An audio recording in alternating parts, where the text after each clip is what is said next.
Hey, grade 4 5s. Welcome to chapter 6 of Counting by Sevens.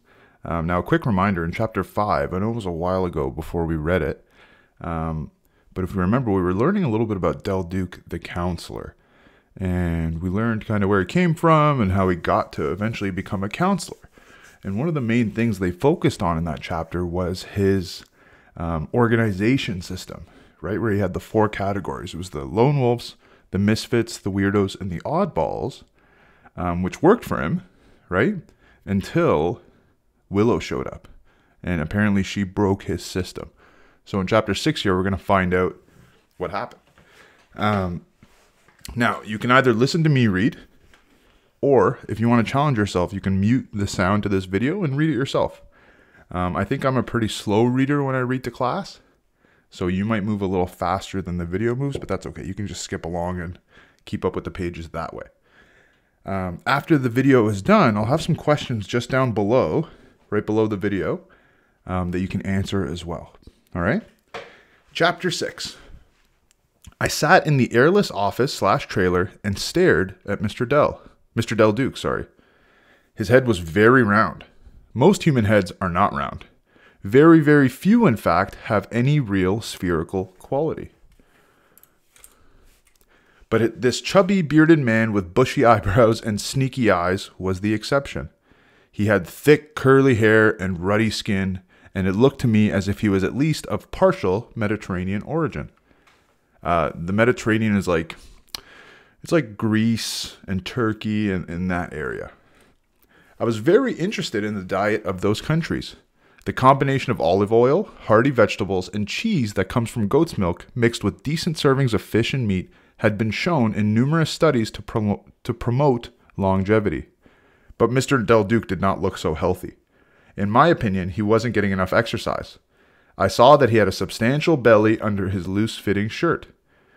And weight carried around the middle is more deleterious than extra pounds in the butt. Yet, culturally speaking, today men with big butts are considered less desirable than a man with a potbelly, which is no doubt wrong from an evolutionary point of view. I would have liked to take his blood pressure. I forgot how medical Willow is.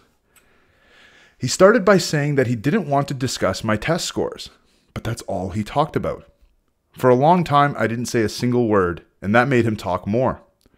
About a lot of nothing. It was hot in his stuffy little office, and as I stared at him, I could see that he was sweating up a storm. Even his beard was starting to look wet. He was getting more and more agitated as he spoke. Small dots of saliva lodged in the corners of his mouth.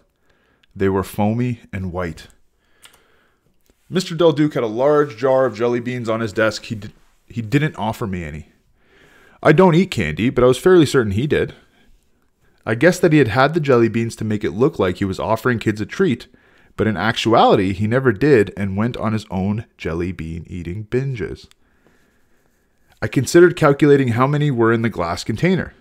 The volume of one jelly bean equals h times pi times d divided by 2 to the power of 2 equals 2 centimeters times 3 times 1.5 centimeters divided by 2 to the power of 2 equals 3.375 or 27/8 cubic centimeters. Impressive, Willow.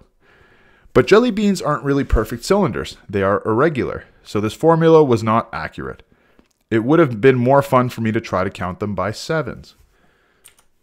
I hadn't told my parents about meeting Principal Psoriasis from Sequoia, or that I would have to see some kind of school parole officer named Del Duke.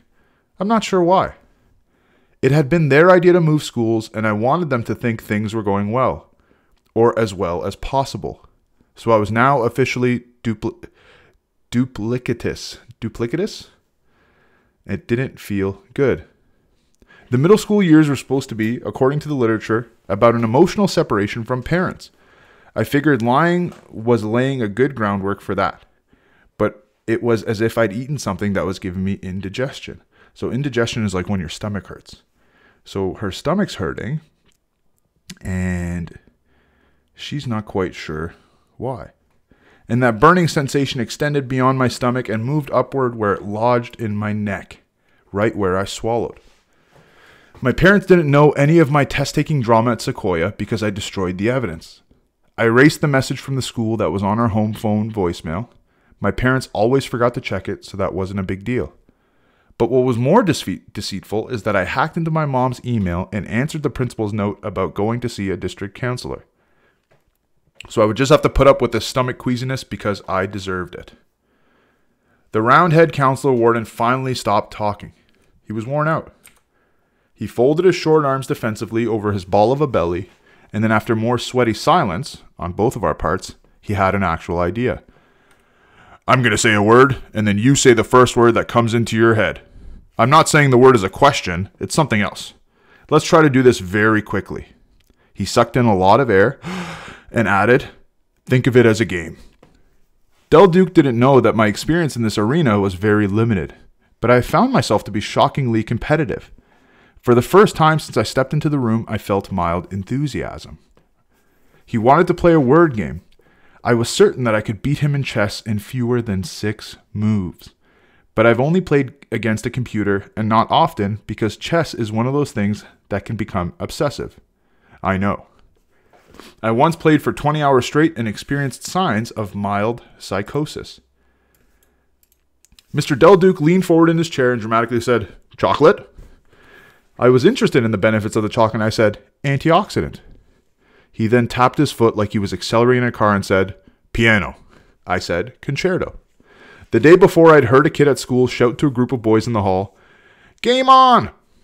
I wanted to shout that now, but it didn't feel appropriate. Mr. Del Duke tried to write down what he and I said, but he was struggling. Fortunately, he gave up and decided to just play the game. He said, "Space." I said, "Time." He said, "Dark." I said, "Matter." He said, "Big." I said, "Bang."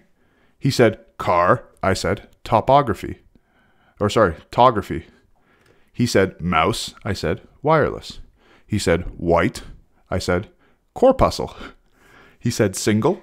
I said, "Source." He said, "Seed." I said, "Embryo." He said, "Pi." I said, 3.14159265359793238462643383327. But I said the number very, very fast. And I stopped on the second 7 because, of course, that was my favorite number. Mr. Del Duke then loudly shouted, "You animal!" It scared me.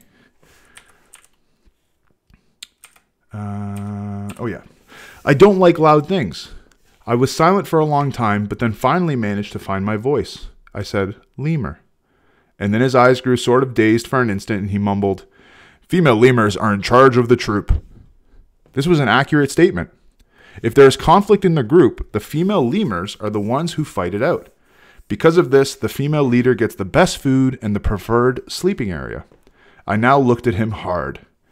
Not everyone knows that a lemur is a primate found only on the island of Madagascar. It was possible he was not the toadstool that he appeared to be. He then ran both of his hands through his curly mop of hair, and that made it double in size. That has happened to my hair before, so I understood. I left the meeting confused. I knew that he knew that I was different. Mr. Del Duke wasn't friend material because he was the wrong age, and, female lemurs notwithstanding, we appeared to have absolutely nothing in common. But as I walked away from the district headquarters parking lot, I decided I would come back and see him again.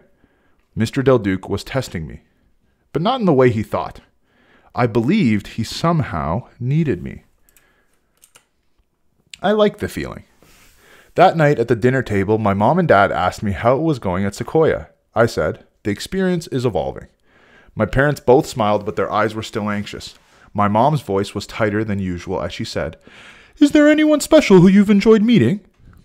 For the briefest moment, I questioned whether they knew about the aptitude test. I took a bite of my artichoke souffle and finished chewing before answering. "I met someone who interests me." My parents perked up. This was big news for them. Mom tried not to appear too eager. "Can you tell us more?" Sorry, that's my female voice. I had to be careful here. Not my female voice, but my mom voice. I had to be careful here. If I didn't want a colossal stomach ache, I had to use a version of the truth. This afternoon was my first encounter, viewed as a clinical trial. I'm in phase 0, which is when microdosing takes place. I'll let you know how it develops. And then I asked to be excused from the table. And that's the end of that chapter. So interesting. Willow's a pretty smart kid, and there's lots of examples from that last chapter especially that really give that off. So it's interesting that she's choosing to lie, but she's telling a version of the truth. A little sneaky, don't you think? So I hope you guys enjoyed that. There will be questions just below. And there should also be another video down there, if I had time to make it, that shows you how to submit your answers to those questions. So make sure to check those out. And I'll see you guys live on Wednesday. Perfect.